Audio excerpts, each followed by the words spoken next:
ಹೇಗಿದ್ದೀರಾ? ಇವತ್ತಿನ ರೆಸಿಪಿ ಬಂದು ಮಸಾಲ ನೀರು ದೋಸೆ. ಅದನ್ನು ಹೇಗೆ ಮಾಡೋದು ಮತ್ತು ಏನೇನು ಇಂಗ್ರೀಡಿಯೆಂಟ್ಸ್ ಬೇಕು ಅಂತ ನೋಡ್ಕೊಂಡು ಬರೋಣ. ಮೊದಲಿಗೆ ನಾವು 1 ಗ್ಲಾಸ್ ಅಕ್ಕಿ ತೊಗೊಂಡಿರೋದು.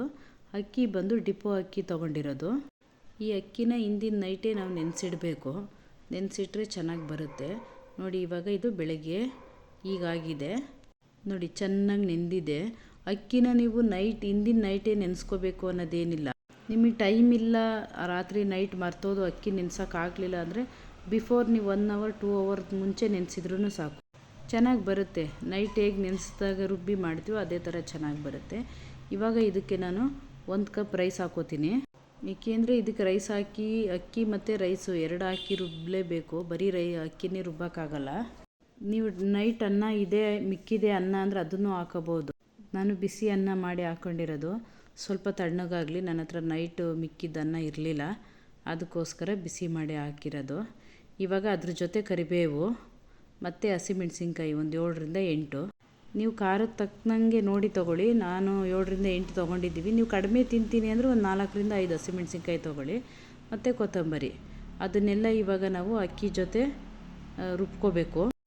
ಮತ್ತು ಇದಕ್ಕೆ ನಾವು ಇವಾಗ 1 ಸ್ಪೂನು ಉಪ್ಪಿನ ಪುಡಿ ಹಾಕ್ಕೊಳ್ಳೋಣ. ನಾನು ಹೇಳಿದ್ದೀನಿ ಮುಂಚೆನೇ, ನಾನು ಅರಳು ಉಪ್ಪು ಯೂಸ್ ಮಾಡಲ್ಲ, ಯಾವಾಗಲೂ ಪುಡಿ ಉಪ್ಪೇ ಯೂಸ್ ಮಾಡೋದು. ನೋಡಿ, 1 ಸ್ಪೂನ್ ಉಪ್ಪಿನ ಪುಡಿ ಹಾಕ್ಕೋಬೇಕು. ಈಗ ಇದನ್ನು ಚೆನ್ನಾಗಿ ರುಬ್ಕೊಂಡಿದ್ದೀವಿ. ನೋಡಿ, ಮಸಾಲೆ ದೋಸೆ ಥರ ಬರುತ್ತೆ, ತುಂಬ ಚೆನ್ನಾಗಿರುತ್ತೆ. ಟ್ರೈ ಮಾಡಿ ನೋಡಿ ನೀವು ಮನೇಲಿ, ಬೇಗ ಆಗುತ್ತೆ. ಇದೇನು ತುಂಬ ಇಂಗ್ರೀಡಿಯೆಂಟ್ಸ್ ಬೇಕು ಅನ್ನೋ ಹಾಗಿಲ್ಲ. ನೋಡಿ, ಇವಾಗ ಈ ರೀತಿ ಇದೆ. ಇವಾಗ ನಾವು ಸ್ಟವ್ಗೆ ಒಂದು ಹೆಂಚಿಡೋಣ. ಹೆಂಚು ಯಾವುದು ಅಂದರೆ, ನಾವು ಚಪಾತಿ ಮಾಡೋದು ಮಾಮೂಲಿ ಆಯಿಲ್ ಹಾಕಿ ದೋಸೆ ಮಾಡೋದು ಇಡಬಾರ್ದು. ನಾವು ರೊಟ್ಟಿ ಮಾಡೋದಕ್ಕೆ ಸಪ್ರೇಟ್ ಇಟ್ಟಿರ್ತೀವಲ್ಲ ನೋಡಿ, ಅದನ್ನೇ ಇಟ್ಕೋಬೇಕು. ಏಕೆಂದರೆ ಅದರಲ್ಲೇ ಚೆನ್ನಾಗಿ ಬರೋದು. ಮತ್ತು ಆ ಹೆಂಚು ಬಂದು ತುಂಬ ಚೆನ್ನಾಗಿ ಕಾದಿರಬೇಕು. ಅದಕ್ಕೆ ಆಯಿಲ್ ಏನು ಹಾಕ್ಕೊಳ್ಳೋದು ಬೇಡ, ಆಯಿಲ್ ಇಲ್ಲದೇ ಮಾಡೋದಿದು. ಆಯಿಲ್ ಹಾಕಿದರೆ ಚೆನ್ನಾಗಿ ಬರಲ್ಲ. ನೋಡಿ, ಇವಾಗ ಇದು ಹಾಕ್ತಾಯಿದ್ದೀವಿ. ತುಂಬ ತೆಳುವಾಗಿ ಹಾಕ್ಬೋದು. ತುಂಬ ಅಂದರೆ ನೀವು ಎಷ್ಟು ತೆಳುವಾಗಾದ್ರೂ ಹಾಕೋಬೋದು. ನೀವು ರುಬ್ಬಬೇಕಾದ್ರೂ ಅಷ್ಟೇ, ನೀರು ತುಂಬ ಹಾಕೋಬಾರ್ದು. ತೆಳುವಾದರೆ ಹಿಟ್ಟು ಚೆನ್ನಾಗಿ ಬರಲ್ಲ.